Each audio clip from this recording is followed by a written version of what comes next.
सभी लोग लाइव से जुड़ जाएं और इस वीडियो की जो लिंक है अपने दोस्तों को भी शेयर कर दें। इस वीडियो में हम आपके लिए कम्युनिटी हेल्थ ऑफिसर के एग्ज़ाम के लिए और एम्स एग्ज़ाम है और पीजीआई के एग्ज़ाम के लिए बहुत ही ज़्यादा इंपॉर्टेंट क्वेश्चन लेकर आए हैं। जैसा कि हमने लास्ट वीडियो में हमने आपको 10 क्वेश्चन ओबीजी से रिलेटेड कराए थे।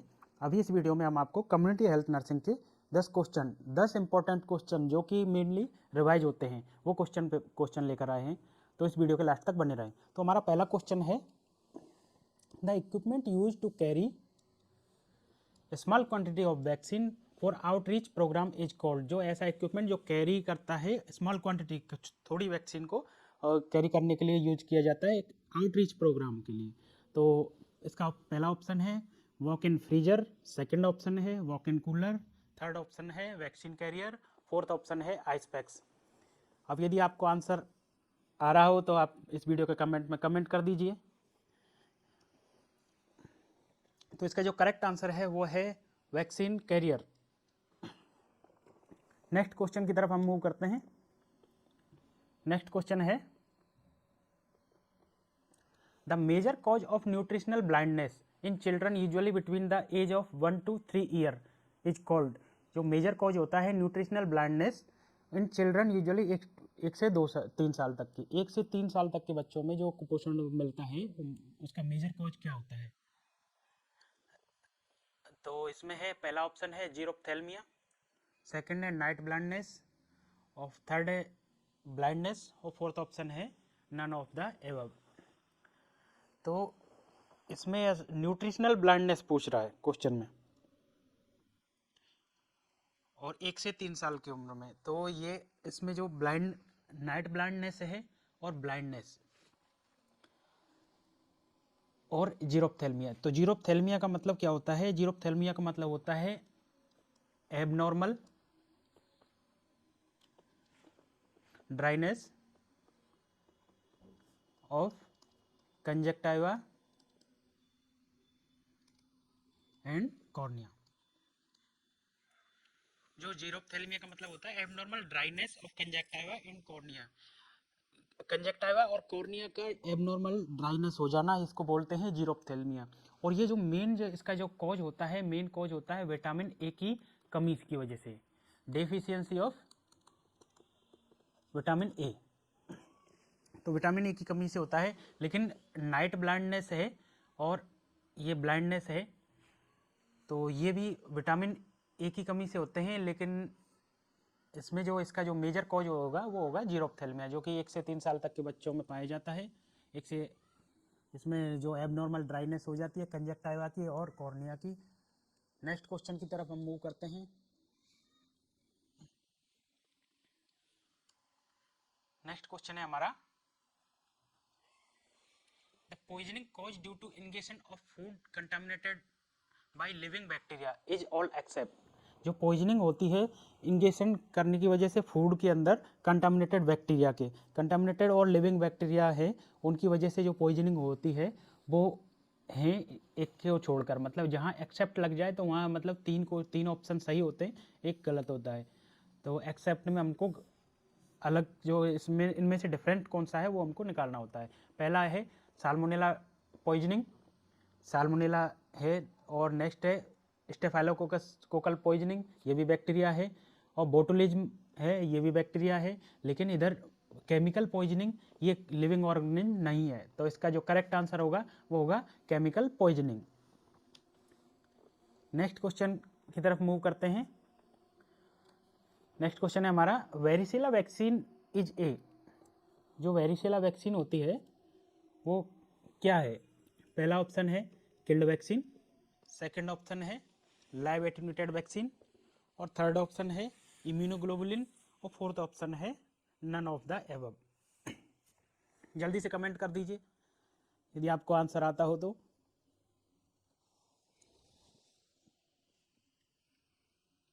देखिए जो वेरिसेला वैक्सीन है वो क्या होती है? Live attenuated vaccine.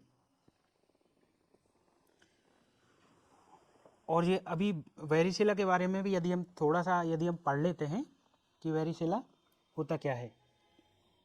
तो वेरिसेला जो वेरिसेला होता है वेरिसेला। इसका जो वेरिसेला जोस्टर वायरस होता है, वेरिसेला जोस्टर वायरस, और ये किस डिजीज, क्या डिजीज कॉज करता है? Chicken pox. तो चिकन पॉक्स का जो कॉजेटिव एजेंट क्या हुआ? Varicella zoster virus. ठीक है। और इसका यदि अदर नेम यदि हम बात करें तो अदर नेम क्या होगा इसका? अदर नेम होगा इसका human alpha herpes virus third. Human alpha herpes virus third, ये इसका अदर नेम होगा। और यदि हम चिकन पॉक्स के यदि इंक्यूबेशन पीरियड की बात करें, इंक्यूबेशन पीरियड होता है इसका 7 से 14 दिन। और यदि एवरेज की बात करें, एवरेज जो आ जाए तो आपको 15 दिन आपको एवरेज करना है।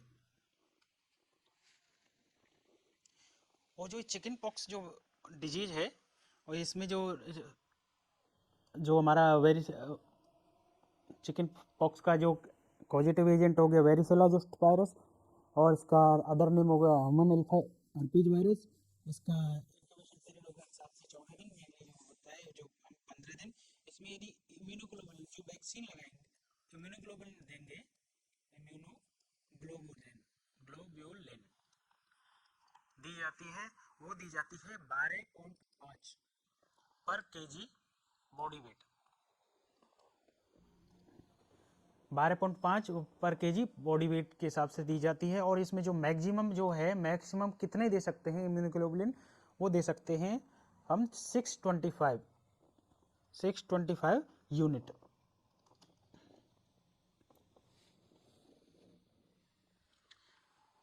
नेक्स्ट क्वेश्चन की तरफ हम मूव करते हैं। नेक्स्ट क्वेश्चन है हमारा, the route of administration of measles vaccine. जो मीजल्स वैक्सीन है उसका रूट ऑफ एडमिनिस्ट्रेशन क्या होता है? तो जल्दी से कमेंट कर दीजिए। पहला ऑप्शन है इंट्राडर्मल, सेकंड ऑप्शन है सबक्यूटेनियस, थर्ड ऑप्शन है इंट्रामस्कुलर, और फोर्थ ऑप्शन है ओरल।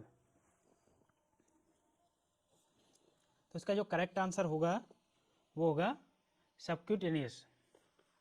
मीजल्स वैक्सीन किस रूट से दी जाती है? सबक्यूटेनियस।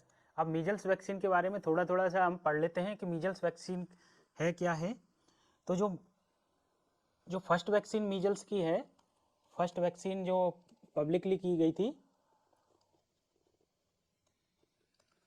वो की गई थी आपकी 1963 में। और ये किसने बनाई थी? ये बनाई थी जॉन एंडर्स। जॉन एंडर्स नाम के एक साइंटिस्ट थे, उन्होंने ये बनाई थी 1963 में। और इसकी जो डोज दी जाती है वो 9 मंथ पे दी जाती है। इम्यूनाइजेशन शेड्यूल होता है, तो उसके अकॉर्डिंग इसकी जो डोज दी जाती है वो दी जाती है 9 मंथ पे मीजल्स। और इसका जो बूस्टर एमएमआर जो दिया जाता है वो दिया जाएगा आपका 15 से 18 मंथ पे। उसकी जो वैक्सीन दी जाती है वो कितनी क्वांटिटी में दी जाती है? ये क्वेश्चन पूछ ले तो आपको 0.5 ml SC सबक्यूटेनियस दी जाती है, 0.5 ml।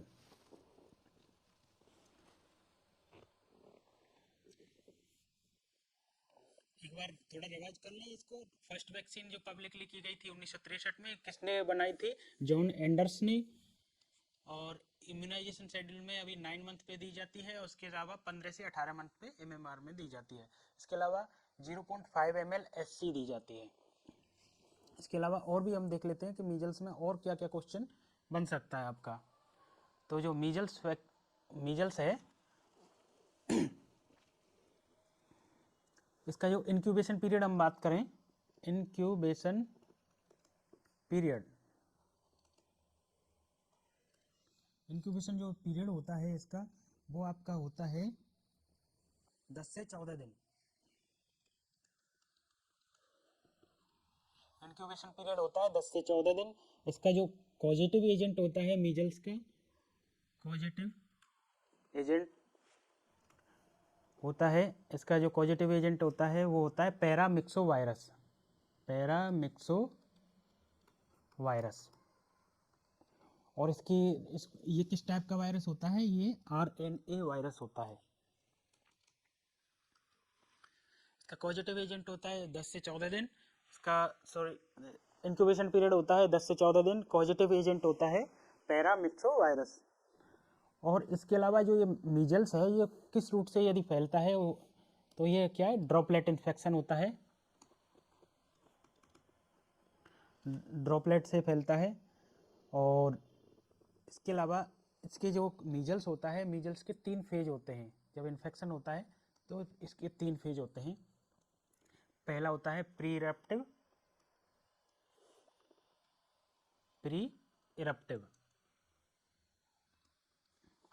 और सेकंड होता है इरप्टिव और पोस्ट इरप्टिव। ठीक है, इरप्टिव और पोस्ट इरप्टिव। तो प्री इरप्टिव में क्या होता है? जो प्री इरप्टिव फेज होता है इसमें क्या मिलता है? Koplik spot, COPLIKS, Koplik spot मिलते हैं इसमें। और क्वेश्चन ये मेनली पूछा जाता है बार बार में, कॉप्लिक स्पॉट प्रेजेंट इन, तो आपको क्या करना है? मीजल्स में। इसके अलावा 3C साइन इन, आपको ये भी क्वेश्चन पूछा जाता है। जो 3C साइन होते हैं, कॉप्लिक स्पॉट होते हैं फर्स्ट प्री इरप्टिव में, और 3C साइन होता है इसमें। पहला होता है कफ, सेकंड होता है कंजक्टिवाइटिस, और थर्ड होता है आपका कोराइजा। और कोराइजा क्या होता है?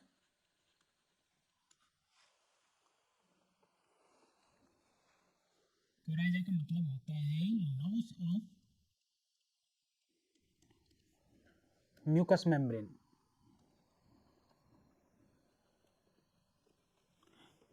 लॉस ऑफ म्यूकस मेम्ब्रेन कहाँ पे? Upper respiratory tract. Upper respiratory tract है, उसके अंदर म्यूकस मेम्ब्रेन का लॉस होना क्या कहलाता है? कोराइजा।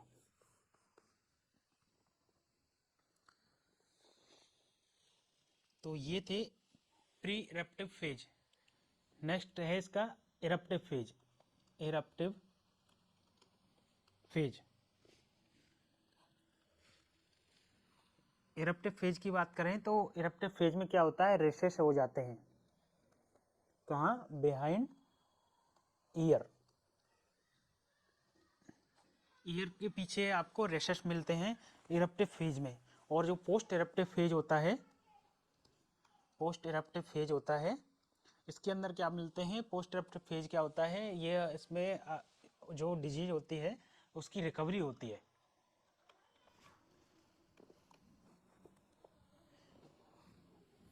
और इसकी जो वैक्सीन हमने आप से डिस्कस कर ही लिया था कब वैक्सीन लगती है। एक बार हम इसका शॉर्ट रिव्यू देखते हैं। तो इसका जो मीजल्स होता है, मीजल्स का वैक्सीन दी जाती है वो सबक्यूटेनियस दी जाती है।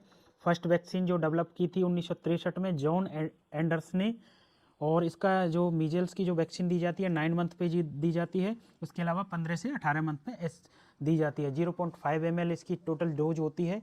और मीजल्स होता है, मीजल्स का जो पॉजिटिव एजेंट होता है वो पैरामिक्सो वायरस होता है। इसके अलावा ये पैरामिक्सो वायरस क्या होता है? RNA वायरस होता है। और इसका मीजल्स का इंक्यूबेशन पीरियड की बात करें तो इसका इंक्यूबेशन पीरियड होता है 10 से 14 दिन। और इसकी जो ये डिजीज जो स्प्रेड होती है वो होती है आपकी 6 मंथ से लेकर 10 साल तक के बीच में होती है। और आपका ये रेस्पिरेटरी और ड्रॉपलेट इन्फेक्शंस के थ्रू फैलती है। प्री इरप्टिव फेज में कॉप्लिक स्पॉट मिलते हैं, और साथ में 3C साइन मिलते हैं। 3C साइन का मतलब होता है कफ, कंजक्टिवाइटिस, कोराइजा। कफ में कफ, कंजक्टिवाइटिस में कंजक्टिवा में इन्फेक्शन होना, और कोराइजा में इसका मतलब होता है loss of mucus membrane in upper respiratory tract. और इरप्टिव फेज में होता है रेशेस प्रेजेंट होते हैं किसमें? Behind the ear. और पोस्ट इरप्टिव फेज में रिकवरी होती है। और इसकी जो वैक्सीन, ये था मीजल्स के बारे में। अब मीजल्स के बारे में जब हमने बात कर ही लिया है तो मीजल्स को क्या उसके बाद में हम रूबेला, क्योंकि MMR का हमने डिस्कशन किया था, MMR, तो मम्स, मीजल्स, रूबेला। ठीक है, तो अभी हम ऐसा करते हैं, रूबेला के बारे में थोड़ा डिस्कस कर लेते हैं। तो रूबेला को क्या बोलते हैं? रूबेला का अदर नेम होता है German measles, GERMN, German measles इसका अदर नेम होता है। इसके अलावा जर्मन मीजल्स अदर नेम होता है, और ये किस फैमिली से होता है? ये टोगा वायरस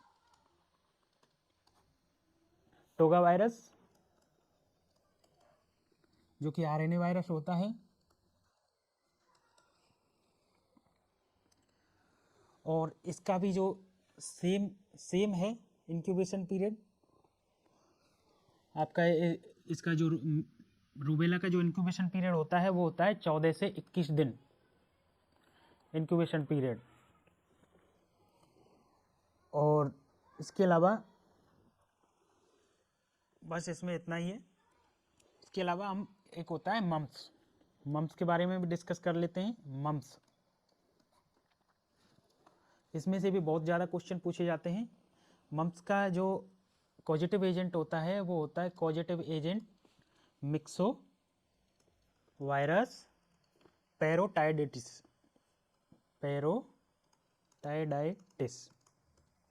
मिक्सोवायरस पैरोटाइडाइटिस इसका जो कॉजेटिव एजेंट होता है, और इसका भी जो इंक्यूबेशन पीरियड है वो 2 से 3 वीक होता है।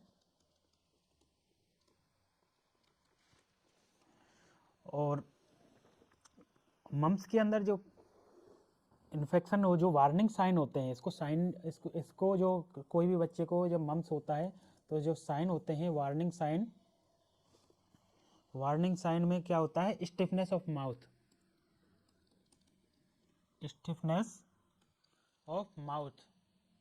माउथ में क्या हो जाती है? स्टिफनेस हो जाती है।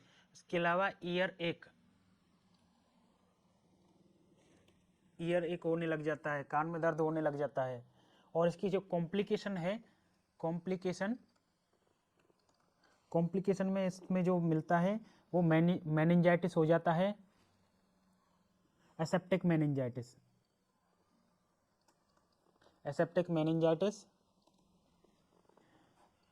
इसके अलावा ऑर्चाइटिस,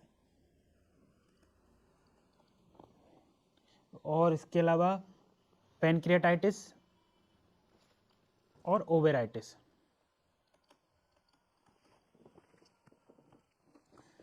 देखिए, मम्स का जो कॉजेटिव एजेंट होता है मिक्सोवायरस पैरोटाइडाइटिस, और इसके जो वार्निंग साइन होते हैं वो होते हैं स्टिफनेस ऑफ माउथ और ईयर एक, कान में दर्द होने लग जाता है और मुंह में स्टिफनेस होती है। इसके अलावा इसकी जो इंक्यूबेशन पीरियड होता है वो होता है 2 से 3 वीक का।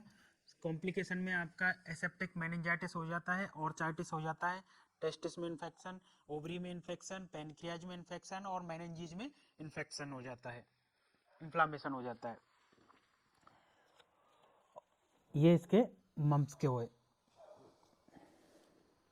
नेक्स्ट क्वेश्चन की तरफ हम मूव करते हैं। नेक्स्ट क्वेश्चन है हमारा the incubation period of mumps. अब जल्दी से कमेंट कर दीजिए, आपने अभी पढ़ा है इंक्यूबेशन पीरियड मम्स का क्या होता है? 0 से 1 वीक, 1 से 2 वीक, 2 से 4 वीक और 5 से 8 वीक। तो हमने जैसा कि अभी डिस्कस किया था, जो मम्स का इंक्यूबेशन पीरियड होता है वो होता है 2 से 3 वीक। अब 2 से 3 वीक के हिसाब से इसका करेक्ट आंसर होगा, 2 से 4 वीक के अंडर में आ रहा है, तो इसका करेक्ट आंसर होगा सी।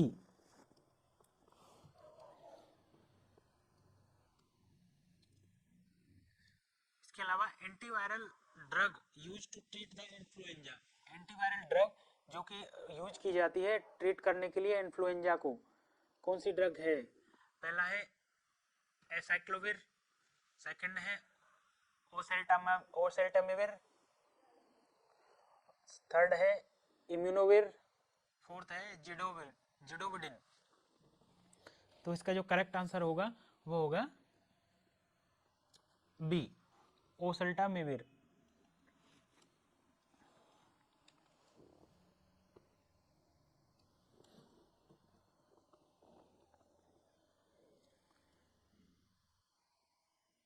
नेक्स्ट है हमारा the vaccine preventable disease that are caused by droplet infection all are accept.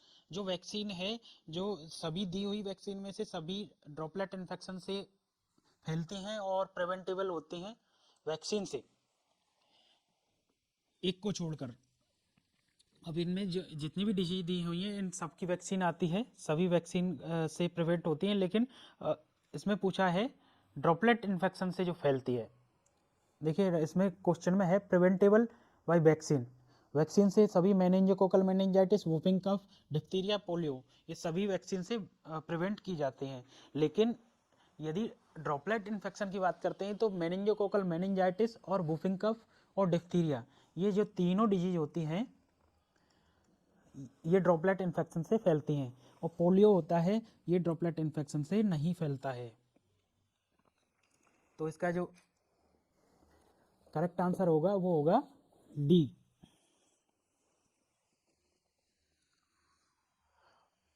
अभी इनका जो मेनिंजोकोकल मेनिंजाइटिस, इस मेनिंजोकोकल मेनिंजाइटिस का जो कॉजेटिव एजेंट की बात करें, कॉजेटिव एजेंट किसकी वजह से होता है, ये होता है नाइजीरिया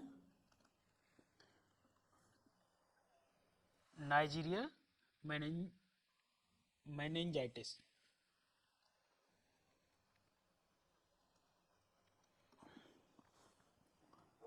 उसके अलावा वूफिंग कफ है, काली खांसी, इसका कॉजेटिव एजेंट होता है बॉर्डेटेला पर्टुसिस।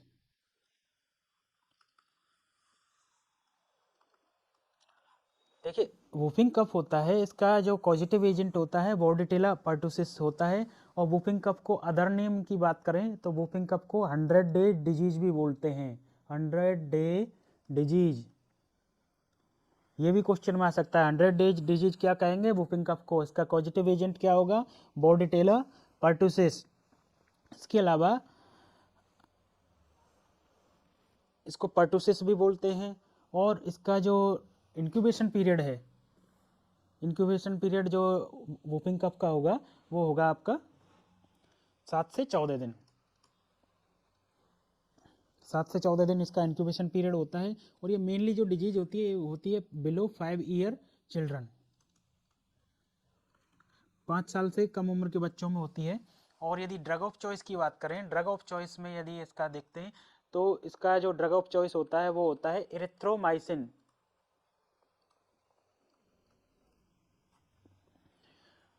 वूफिंग कफ कॉजेटिव एजेंट बॉर्डेटेला पर्टुसिस। इसके अलावा 100 डे डिजीज भी बोलते हैं इसको, पर्टुसिस भी बोलते हैं।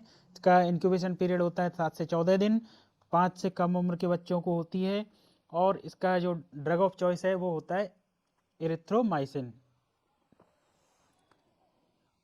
और नेक्स्ट है आपका डिप्थीरिया। डिप्थीरिया डिप्थीरिया का जो पॉजिटिव एजेंट होता है वो होता है कॉर्नी बैक्टीरियम डिप्थीरियाई।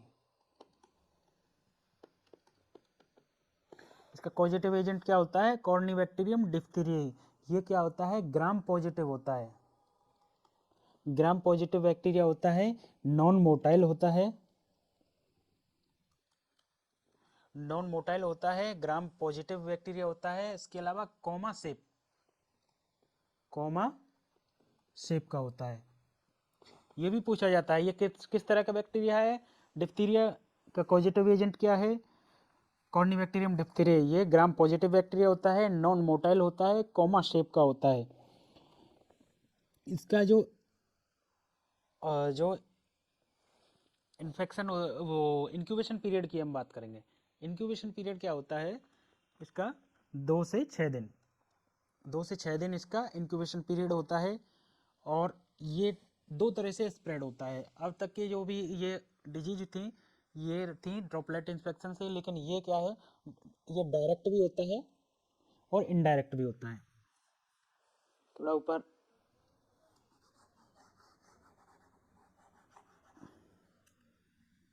देखिए जो डिप्थीरिया है आपका, डिप्थीरिया डायरेक्ट भी फैलता है और इनडायरेक्ट भी फैलता है। डायरेक्ट में कैसे फैलता है, आपका कोई भी कट है, वुंड है, उससे फैल जाता है। इसके अलावा इनडायरेक्ट, सॉरी, डायरेक्ट और इनडायरेक्ट, डायरेक्ट रूट तो हो जाएगा आपका, डायरेक्ट में आपका है रेस्पिरेटरी रूट से, ड्रॉपलेट से भी फैलता है। और इनडायरेक्ट में आपका हो जाएगा कोई भी कट है, वुंड है।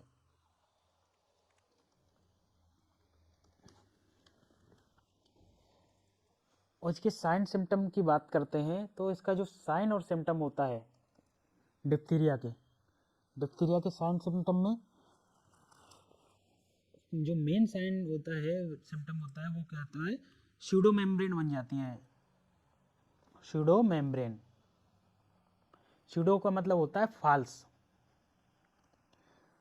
फाल्स मेम्ब्रेन कहाँ पे बनती है, ये बनती है आपकी लैरिंग्स, फेरिंग्स, लैरिंग्स पे, फेरिंग्स और साथ में टॉन्सिल, टॉन्सिल्स के ऊपर, लैरिंग्स के ऊपर, फेरिंग्स के ऊपर ये स्यूडो फाल्स मेम्ब्रेन बन जाती है। और इसमें इसके साइन सिम्टम में बुल नेक हो जाती है, मतलब नेक में ऐसे दिखता है जैसे स्वेलिंग, तो बुल जैसी नेक शो होती है। और इसके अलावा इसमें एक और साइन सिम्टम होता है इसका, वो होता है क्रॉपी कफ, क्रॉपी कफ।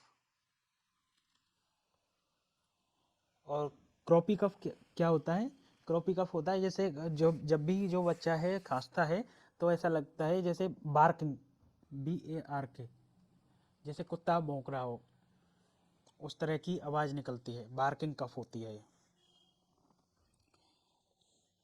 ये इसके 3 साइन सिम्टम होते हैं।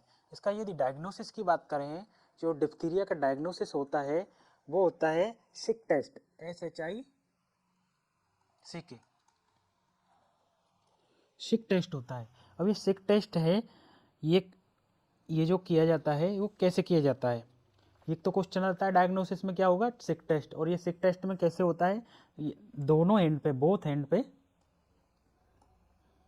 एक पे क्या लगा देंगे एंटीजन, एक पे लगा दिया जाता है एंटीबॉडी। अब यदि एंटीजन एंटीबॉडी दोनों में रेशेस प्रेजेंट यदि हम लगाएंगे और उसके बाद में देखते हैं कि रिएक्शन होती है और रेशेस प्रेजेंट होते हैं, तो इसका जो वो होगा पॉजिटिव होगा, रिजल्ट इसको क्या कहेंगे, पॉजिटिव। यदि दोनों पे कोई भी रिएक्शन नहीं होती है, ब्लैंक रहता है, तो क्या कहेंगे, नेगेटिव। और यदि एक में रेशेस प्रेजेंट हैं और एक में बिल्कुल खाली है, तो इसको क्या कहेंगे, सस्पिशियस। इस तरह ये सिक टेस्ट किया जाता है। तो एक बार रिवाइज कर लेते हैं इसको। डिप्थीरिया का जो पॉजिटिव एजेंट होता है कॉर्निबैक्टीरियम डिप्थीरिया, ये ग्राम पॉजिटिव बैक्टीरिया होता है, नॉन मोटाइल होता है, कोमा शेप होता है, 2 से 6 वीक इसका इंक्यूबेशन पीरियड होता है।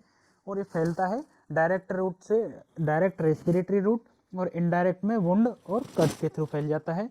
साइन सिम्टम की बात करें तो इसको स्यूडो मेम्ब्रेन बन जाती है, जिसको फाल्स मेम्ब्रेन भी बोलते हैं। और ये कहाँ बन जाती है, लैरिंग्स, फेरिंग्स, टॉन्सिल्स, और बुल नेक हो जाती है, और क्रॉपी कफ होती है, बार्किंग कफ। और डायग्नोसिस में इसमें सिक टेस्ट किया जाता है।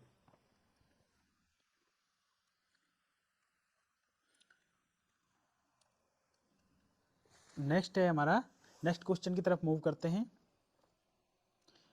तो इसमें इसका जो करेक्ट आंसर क्या था, पोलियो, क्योंकि पोलियो है ये ड्रॉपलेट इन्फेक्शन से नहीं फैलता है।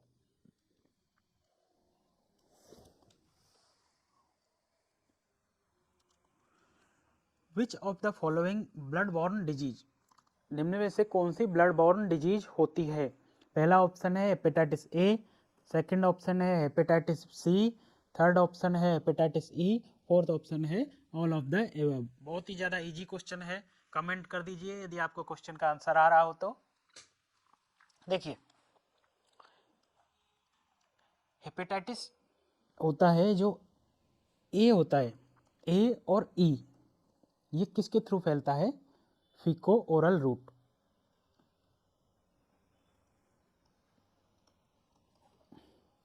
और इसके अलावा जो सी है ये किससे फैलता है, पेरेंट्रल रूट्स।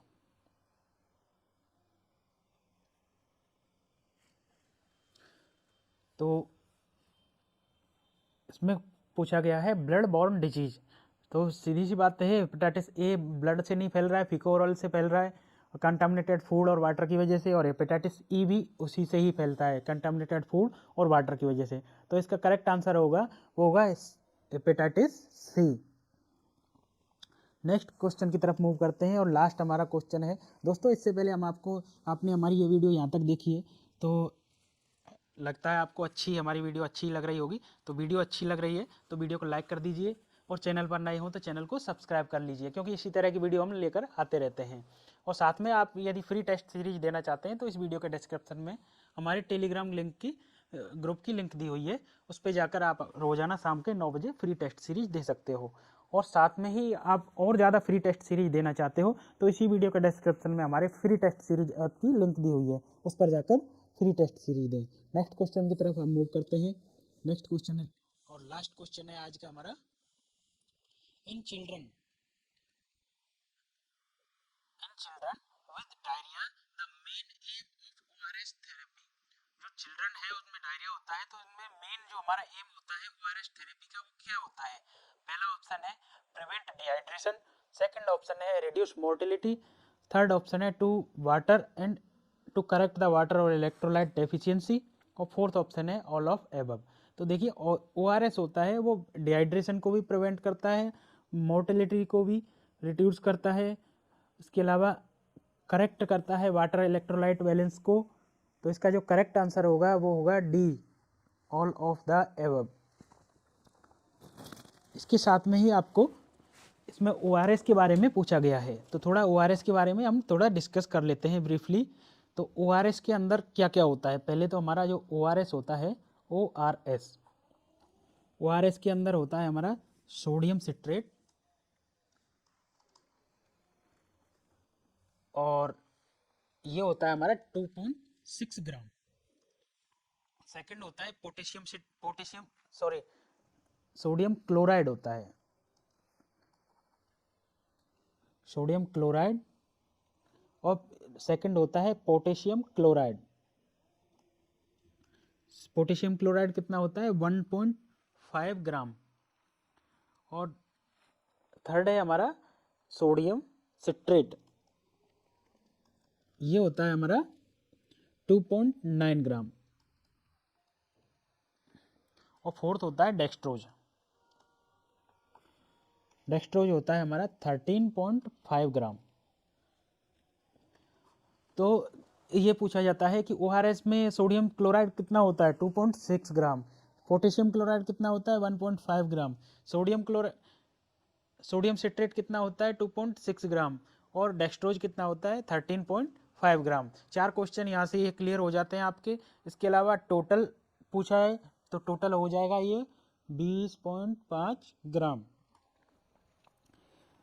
इसके अलावा जो भी ओआरएस का सॉल्यूशन होता है, ओआरएस का सॉल्यूशन होता है जो घोल हम बनाते हैं वो कब तक मैक्सिमम यूज किया जा सकता है, तो मैक्सिमम यूज किया जा सकता है 24 आवर, 24 घंटे तक हम यूज कर सकते हैं। 24 घंटे बाद में जो भी बच जाता है तो डिस्कार्ड करना है और नया बनाना है, और मेनली ये यूज किया जाता है डायरिया में। और इसके अलावा एक क्वेश्चन और पूछा जाता है ऑस्मोलेरिटी,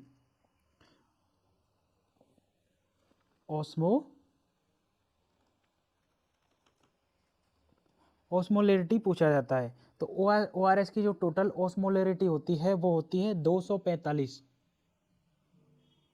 245 मिली मोल पर लीटर।